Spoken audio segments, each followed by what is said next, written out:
Hey there and welcome. If you've ever written a line of Java, you've definitely worked with strings. And you've probably hit that one little moment that makes you go, wait a minute, I thought I knew how this worked. Well, today, we're going to solve that exact mystery. So here's our game plan. First, we're going to look at the common illusion that makes us all think we can change a string. Then we'll uncover the real truth, which is a concept called immutability. After that, we'll take a peek inside Java's memory to see where the magic happens, piece it all together to see what's really going on, and finally, talk about why this is all so important. All right, first up, let's set the scene. We're going to look at a super common piece of code that seems to prove strings can be changed. This is the big question, isn't it? And if you just look at the code, the answer seems like a definite yes. But as you're about to find out, there's way more going on under the hood. So check out this snippet. It's about as simple as it gets. We create a string variable, we call it name, and we give it the value Naveen. Then, right on the next line, we add ready to it. And yup, when we run it, the output is exactly what you'd guess. Naveen ready. It looks like a classic open and shut case. We changed the string, right? Well, what if I told you that the original Naveen string was never actually touched? Not even a little bit. This is where the illusion falls apart and the real story begins. Okay, let's pull back the curtain and get to the core concept that explains everything, the principle of immutability. So, what in the world does immutable even mean? It's actually a really simple idea.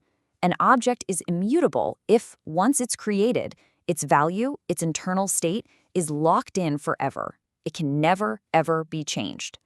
And this brings us to what is basically the golden rule of strings in Java. They are immutable, period. But that just makes our code from before even more confusing, doesn't it? To really get it, we need to see where these strings actually live. To crack this puzzle, we have to take a quick little field trip right inside the memory of the Java virtual machine.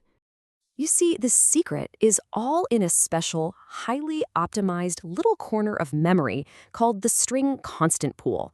This is where Java does some really clever stuff to be more efficient. Okay, so at a super high level, Java memory has two main parts. You've got the stack, which is where your variables, like our name variable, live, but they just hold a reference, like a signpost. And then you have the heap, which is where the actual objects, the real data, are stored. Now, check this out. Inside that big heap area, there's a special little neighborhood called the string constant pool. Its entire job is to save memory. It makes sure that any identical string, like the word hello, only ever exists once. If you try to create it a second time, Java doesn't make a new one. It just points your new variable to the one that's already there. For instance, when you write string s1 equals Naveen, Java creates a Naveen object and puts it in the pool. But then when you write string s2 equals Naveen, Java scans the pool, sees it already has one, and just makes s2 point to that exact same object. So s1 and s2 are two different signposts pointing to the very same destination. Okay, so now that we know about immutability and the string constant pool, let's go back to our original code and see what was actually happening behind the scenes. So when the first line runs string name equals Naveen, it's pretty straightforward. The name variable gets created on the stack, and it holds a reference, basically an address, that points to the Naveen object over in the string constant pool. And now for the crucial line, name equals name plus ready. Because that original Naveen string is immutable, Java can't change it. So what does it do? It performs the operation and creates a brand new string object, Naveen ready, and puts it somewhere else in the heap. The original Naveen is still there, completely unchanged. And this right here is the aha moment. This is the whole trick. We didn't modify the object. All we did was reassign the name variable. That little arrow that was pointing to Naveen is now moved to point to the brand new Naveen ready object. So what happens to our original Naveen object? Well, since the name variable isn't pointing to it anymore, it's basically an orphan in memory. It's been abandoned, and eventually Java's garbage collector will come along, see that it's no longer needed, and reclaim that memory. We never changed it, we just ditched it for a new one. So we've seen how it all works, but you might be thinking, okay, that's clever, but why does Java do all this? Well, it turns out this design choice has some massive, very intentional benefits. First, you get incredible memory efficiency thanks to the string pool.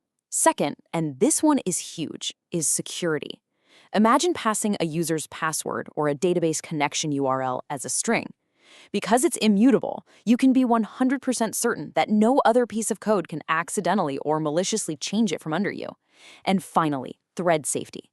Since strings can't be changed, you can share them across multiple threads without any risk of them getting messed up. But what if you really do need to build up a string in a loop or something? Creating new objects over and over is pretty inefficient. That's exactly why String Builder and String Fuffer exist. As you can see here, they are mutable. You can actually change them. String Builder is the faster choice for single-threaded tasks, while String Fuffer is thread-safe, making it the right pick for concurrent applications.